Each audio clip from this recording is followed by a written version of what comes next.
Hi, are you aware that radon is the #2 leading cause of lung cancer in Canada, and that many homes in Calgary have radon levels at the point where it's equivalent to smoking a half a pack to a full package of cigarettes every day? You're not going to want to miss this.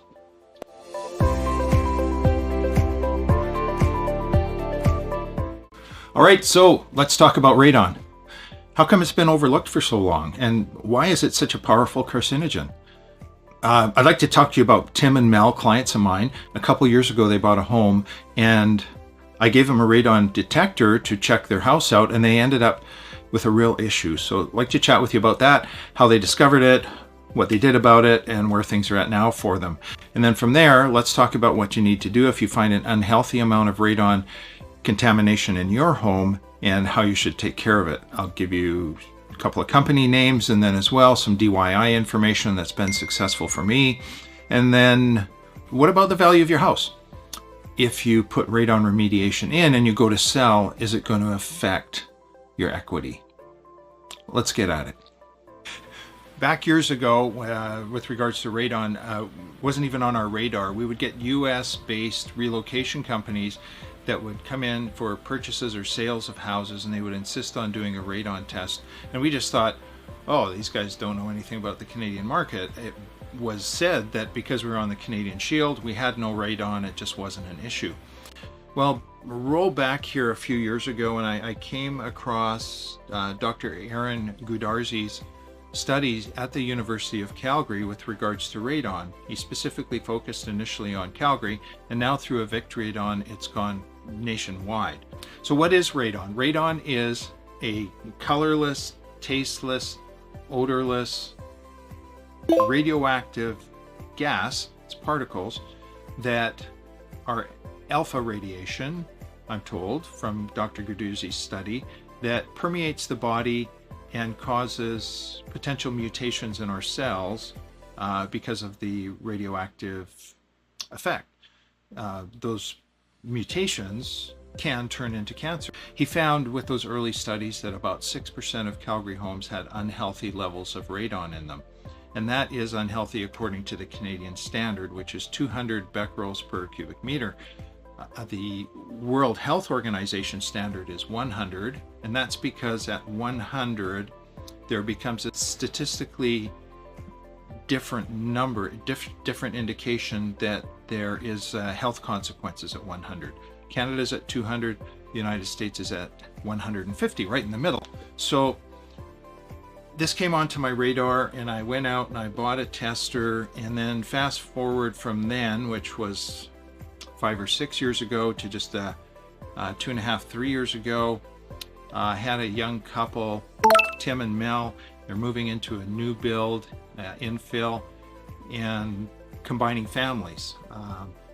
And so basement was developed from the developer, and I asked Tim if any of the kids were going to be staying downstairs, and he said, yeah, great, guys, you know. And so I gave him my radon detector and said, here, just throw this in. And that was in about September of that year.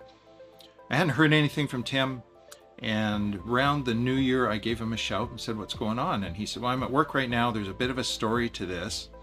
And so it turned out, long story short, that he had a reading of 3,000 in his home. It's crazy.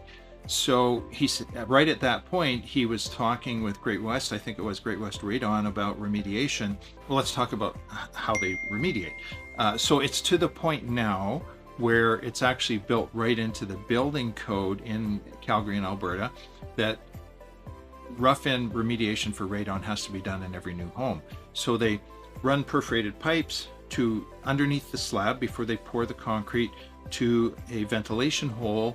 Those perforated pipes direct the gases and the radon to the ventilation port, and then if you require it, you put a pipe on there with a fan and you ventilate that out of the house, and that most of the time cures the radon issue.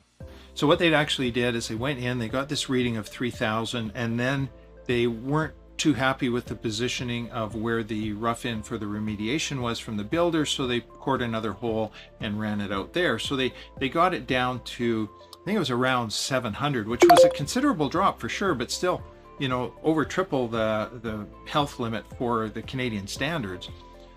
So from there, what they'd done, and this was all had happened prior to this conversation with Tim, is they'd taken that pipe off, forced smoke down through the slab, and then it came out through the switches and the plugs and the light fixtures and stuff all in the basement development. So they had recommended that Tim and Mel tear out, demolish the basement, and then seal around the edges of the slab. They felt what had happened was the floor slab had shrunk, which it typically does because it's independent of the walls, and left a gap, and that's where the gases were getting in. So had to tear it all apart and seal that.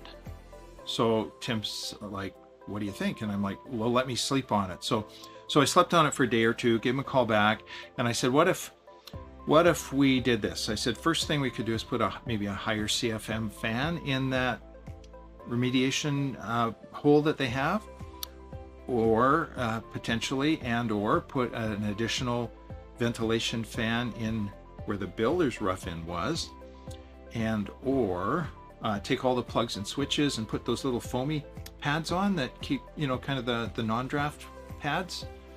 Put those behind the plugs and the switches and stuff to kind of seal those off. And then I told them, take a ladder, pull off your light fixtures, spray some foam up in there, and then tape it off with some tuck tape, that red stuff, and weather strip the fixtures and then stick them back up. And so he did all that, and he got things down. I think he got down to around 200 or so, 180, and he said, yeah, he was fine with that. When his numbers were at 3,000, actually upstairs was like 400 or 500 on the main floor, and that was still above 200 upstairs on the top floor. It's a 2-story property, so that was pretty scary. So I supply meters and to my clients, to my buyers, when they go in on a second showing and or at the inspection, if we can get there and put the meter in. And I've seen readings from 37 up to, Mel, I didn't see Mel's and Tim's, that was 3,000, but it's not uncommon to see 500 or so, 550. And as Dr. Goodarzi's study had said, that there was about 6% of Calgary homes that have unacceptable levels of radon. I spoke with Dorothy from Great West Radon here about a week and a half ago, and her and I were chatting about it, and I said to her, like, are you guys finding that there's a lot more than 6%? Like, are you thinking? And she said, oh yeah. She said up to a third to possibly a half of the homes they're testing have unacceptable levels of radon. It's definitely a big problem. It's an issue that you want to be aware of. I want to talk a little bit about remediation. I talked to people that do the remediation, these people at Great West Life and stuff, and I tested homes. I've tested, in areas where there's sump pumps and stuff, and gotten relatively high readings. Like this one, 1,250 or so was the reading. Closed the door to the utility room.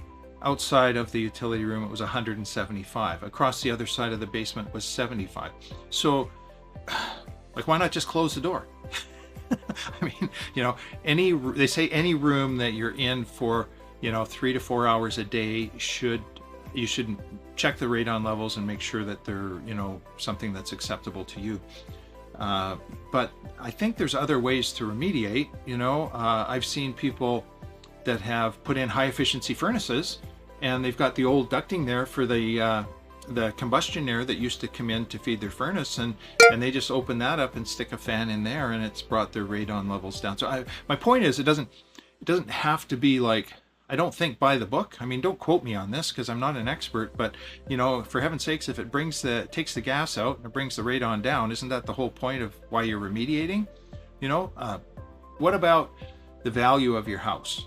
I've talked to remediation people, and they've said, well, it doesn't affect the value of your home because people come through and they see it's remediated, so it's kind of like problem solved. Well, that's just not the experience right now in the market. My insurance company, actually, the representatives in Nova Scotia, and they've had they've had a radon problem out there for years, and they've been aware of it, and they've remediated homes and stuff. And so I was asking her about it, and she said, well, actually my realtor told me don't check for radon, because if you have to remediate it and people see that you're going to drop like 10% off the value of your house. So does it affect values? Yeah, I mean, people get nervous about stuff like that, so they go to the next house that doesn't have one, right? So, and they don't even test. You know, I'm surprised that realtors aren't really educated about this as much as, I mean, some are for sure, but we have in my office, I've seen senior realtors training new people saying that radon's not a problem, and that's just in the past few months, and it definitely is. It's a big issue. So like I say, I have meters. If you are a client, past client, customer, and you want to borrow it, it's no problem. If you're not a past client, you're more welcome to borrow as well. I just need to get a deposit from you so I know I'm going to get it back. Hit the learn more button, or email, text, message, whatever works. There should be a link, depending on the format, to Dr. Goodarzi's study. He's got all the information and stuff. My stories are more anecdotal, so happy to share with you, happy to answer your questions. You're always welcome to message or call. Hope you have a great day and stay healthy, for sure. Bye for now.